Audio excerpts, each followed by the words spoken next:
Hello, everyone. You're listening to the Wrestling Fans Insight. I'm your host, John Hoppe, and I am here just on a very short solo episode. Um, Today, I made a post saying that on the X account, for those of you who do follow me, I posted that I am planning on taking a hiatus, and I will get a little more into that here shortly, more toward the end. But I want to give my thoughts on WrestleMania 40 for night two. It was a pretty good event. I thought the performance was definitely much better than what night one was. However, night two, they had much better weather conditions to perform. So, first off, kudos to each and every one of those members or the talent that performed. It's really awesome to see that they're able to keep things interesting, especially with WrestleMania being a two-night event. This is now, I believe, the fifth year they have gone the two-night format. So, um, and it's very hard, especially when your two main events on both nights involve the same talent, to keep that interest going and the storylines.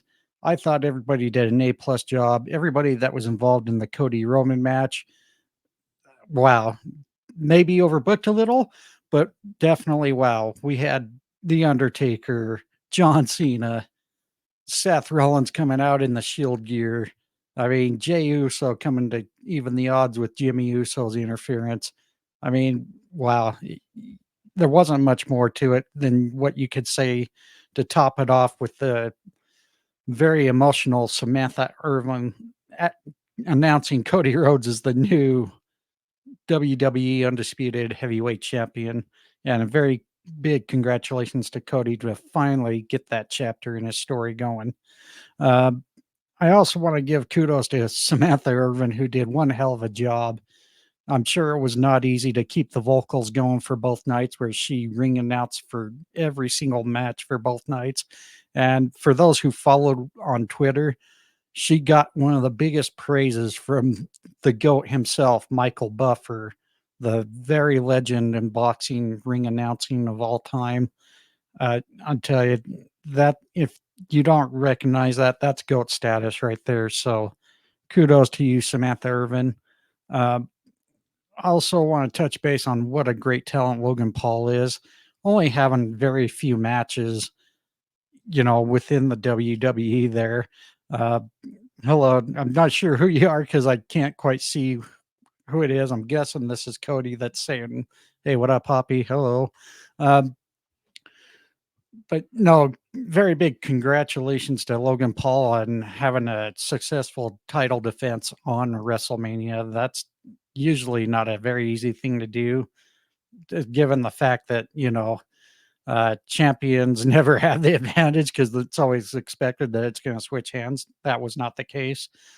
But he had a really good showing with both Randy Orton and Kevin Owens, both who are very big ring veterans in the industry right now.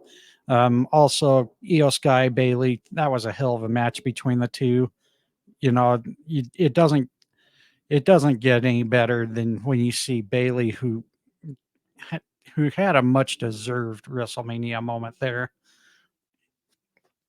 And as far as Seth Rollins and Drew McIntyre starting off the night, it was fantastic. That was a match that was really, you could tell, would be a hard one to follow.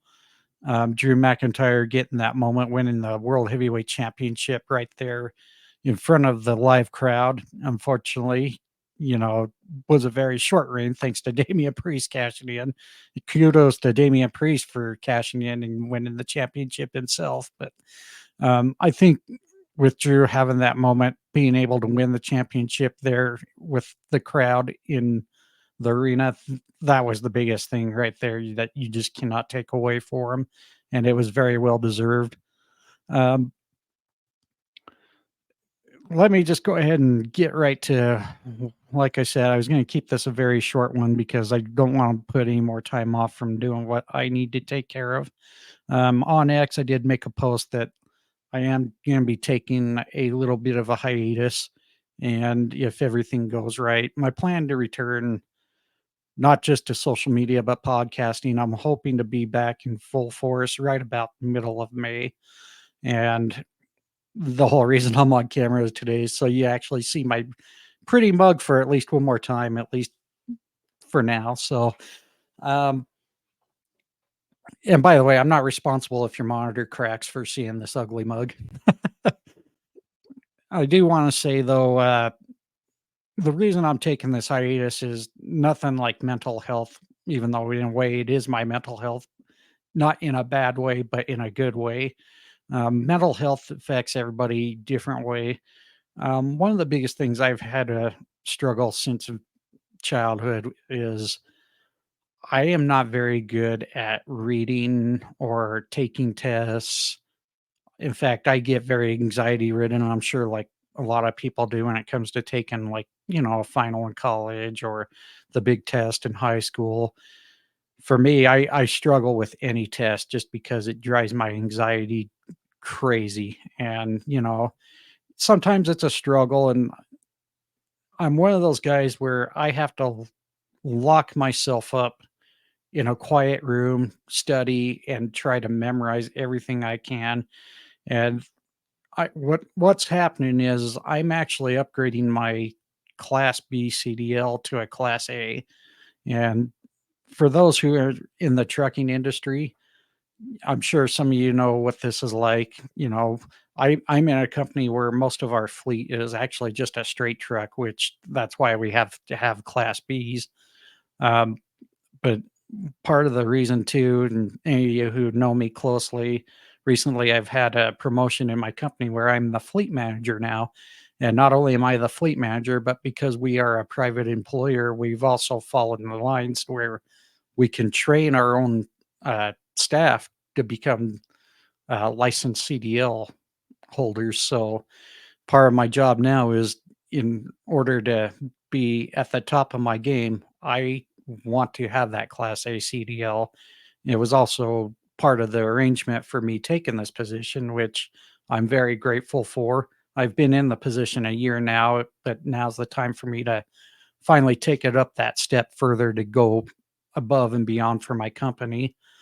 And a lot's changed too with testing, and a lot of truckers will know what I'm talking about. They've gone to a new modernized test, and the state of Utah has changed to that modernized test where I've now got to relearn a whole different way of a pre-trip routine, post-trip routine, everything about a tractor trailer. It's all changed on us so much that, well, not so much, but enough to where you have to do different ways of testing than what we have before because it's a whole different sequence.